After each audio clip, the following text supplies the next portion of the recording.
زندہ باد ہے قرآن، قرآن زندہ باد، زندہ باد ہے قرآن، زندہ باد ہے قرآن۔ میری مراد حضرت مولانا محمد سلیم صاحب بابا گنجی دامت برکاتہم العالیہ ہیں۔ میں حضرت سے بڑے ادب و احترام کے ساتھ درخواست گزار ہوں کہ آپ تشریف لائیں اور اپنے خیالات سے ہم سامعین کو محظوظ فرمائیں۔ الحمدللہ کفا وسلام علی عباده الذین اصطفى، اما بعد فاعوذ باللہ من الشیطان الرجیم، بسم اللہ الرحمن الرحیم، انا نحن نزلنا الذکر وانا له لحافظون، وقال رسول اللہ صلی اللہ علیہ وسلم خیرکم من تعلم القرآن وعلمہ، او کما قال علیہ الصلاۃ والسلام۔ لائق صد احترام حضرات علماء کرام، بزرگوں اور دوستوں اور عزیز بھائیوں، اللہ تبارک تعالیٰ کا لاکھ لاکھ شکر اور احسان ہے کہ اس نے ہم تمام لوگوں کو آج جامعہ رشیدیہ دارالرشاد میں تکمیل حفظ قرآن کی نسبت پر جمع ہونے کی توفیق عطا فرمائی۔ دوستو عزیزو، جیسا کہ آپ جانتے ہیں کہ ہر سال شعبان کے آخری عشرے میں یہ تکمیلی حفظ قرآن کا جلسہ جامعہ رشیدیہ دارالرشاد میں منعقد ہوتا رہتا ہے۔ دوستو عزیزو، اللہ تبارک تعالیٰ نے ہم تمام لوگوں کو بے شمار نعمتوں سے نوازا ہے، اتنی نعمتوں سے نوازا ہے کہ اگر ہم گننا چاہیں دوستو عزیزو تو اللہ کی نعمتوں کو شمار نہیں کر سکتے۔ قرآن نے کہا وَإِن تَعُدُّوا نِعْمَةَ اللَّهِ لَا تُحْصُوهَا، اگر تم اللہ تعالیٰ کی نعمتوں کو شمار کرنا چاہو تو شمار نہیں کر سکتے۔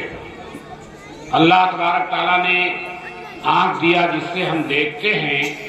اگر آنکھ نہ ہوتی، بینائی نہ ہوتی تو دنیا ہم کو نابینا کہتی۔ ایسے ہی زبان دیا جس سے ہم بولتے ہیں، قوت گویائی عطا فرمائی۔ اگر دوست و عزیزو قوت گویائی نہ ہوتی تو ہم کو دنیا گونگا کہتی۔ ایسے کان دیا، پورے اعضاء جوارے دیے۔ دوست و عزیزو، اللہ تعالیٰ نے بے شمار نعمتوں سے نوازا ہے جس کو ہم دن کے شب و روز کے ہر لمحے میں استعمال کرتے ہیں، فائدہ اٹھاتے ہیں، اگرچہ ہمیں اس کا احساس نہیں ہوتا ہے۔ اس لیے دوست و عزیزو، اللہ تعالیٰ کی تمام نعمتیں بے شمار ہیں۔ ان نعمتوں میں سے اس زمین کے اوپر، آسمان کے نیچے جو سب سے بڑی نعمت ہے دوست و عزیزو، وہ اللہ کا کلام ہے۔ اللہ کا کلام دوست و عزیزو،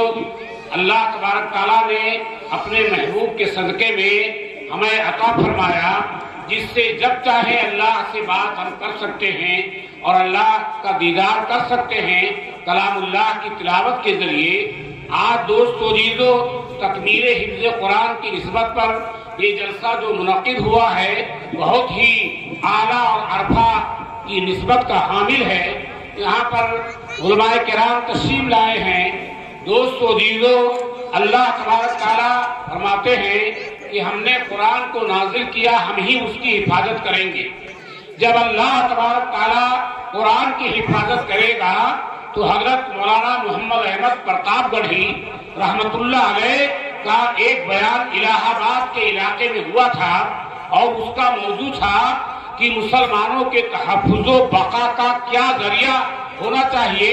اور کیا اسباب اپنانا چاہیے۔ تو حضرت کا آخری بیان تھا، اور حضرت نے اسی آیت کی تلاوت کی اور فرمایا کہ جب اللہ تعالیٰ فرماتے ہیں کہ ہم نے قرآن کو نازل کیا، ہم ہی قرآن کی حفاظت کریں گے، تو ایسا نہیں ہو سکتا ہے کہ قرآن کی حفاظت فرمائیں اور حاملین قرآن کی حفاظت نہ فرمائیں۔ قرآن والوں کی حفاظت ہوگی، قرآن کے پڑھانے والوں کی حفاظت ہوگی، قرآن کے سننے والوں کی حفاظت ہوگی، قرآن سے محبت کرنے والوں کی حفاظت ہوگی، اور جو قرآن پڑھاتے ہیں ان کی بھی حفاظت ہوگی۔ اور دوستو عزیزو آپ غور کیجئے، وہ تن کے گورے من کے کالے جو آئے تھے، جن کا یہ منصوبہ تھا اور جن کی یہ سازش تھی اور نادیبہ حرکتیں تھی اور ان کا یہ پلان تھا کہ قرآن کو مٹا دیا جائے تو اسلام مل جائے گا، لیکن اللہ کا کرم ہے اسی دھرتی پر قرآن باقی ہے اور قرآن والے باقی ہیں، دنیا کی کوئی طاقت اس کو مٹا نہیں سکتی۔ اس لیے کہ اللہ تبارک تعالیٰ نے فرمایا کہ ہم نے قرآن کو نازل کیا ہے، ہم ہی اس کی حفاظت کریں گے۔ اور آپ تاریخ کے اور آپ الٹ کر دیکھیے تو آپ کو پتا چلے گا کہ قرآن کو جس نے سینے سے لگایا، قرآن نے اس کی حفاظت کی۔ امرتسر کے اسٹیشن پر جب ٹرین کافی دیر تک رک گئی اور ڈرائیور کا پتہ ہی نہیں چلا تو وہاں پر گولیاں چلنے لگی، لوگ اپنے ڈبوں سے نکل کر بھاگنے لگے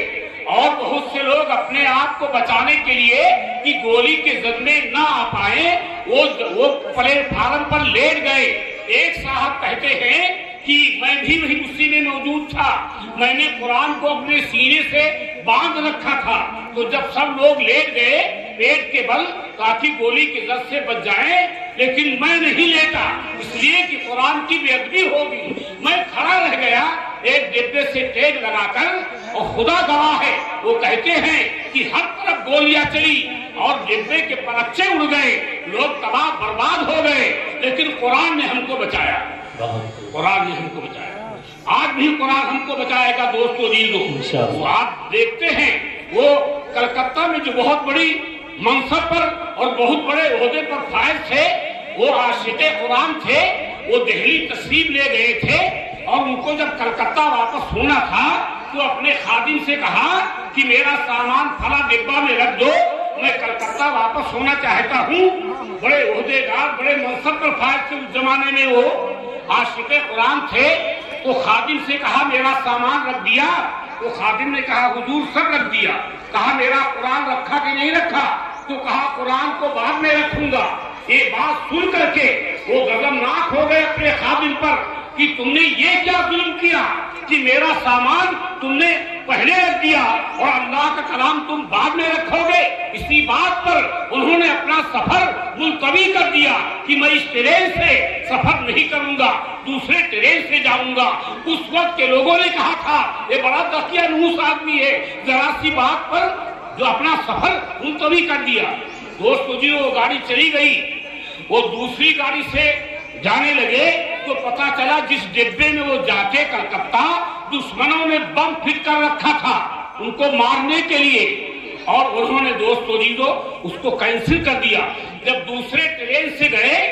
اور وہاں یہ پتا چلا کہ کلکتہ کے قریب جب وہ ٹرین پہنچی تو بم پھٹا اور سب کے سب ہلاک برباد ہو گئے۔ جب دوسری ٹرین سے وہ کلکتہ پہنچے تو کلکتہ کے ایک بہت بڑے میدان میں انہوں نے تقریر کی،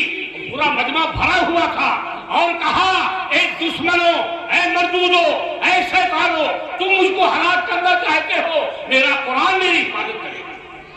میرا قرآن میری حفاظت کرے گا۔